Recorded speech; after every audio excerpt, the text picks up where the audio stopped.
I'm going to show you how to use our Nightshade / driver visor.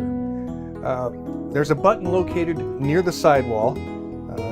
It says Nightshade up, Nightshade down. So the ignition's on right now as if I were driving.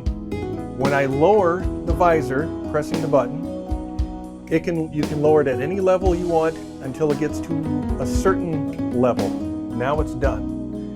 You still need to be able to see out while you're driving, so for safety reasons we only allow it to lower so much while the ignition's on. If I turn the ignition off, it'll allow me to continue lowering the visor all the way.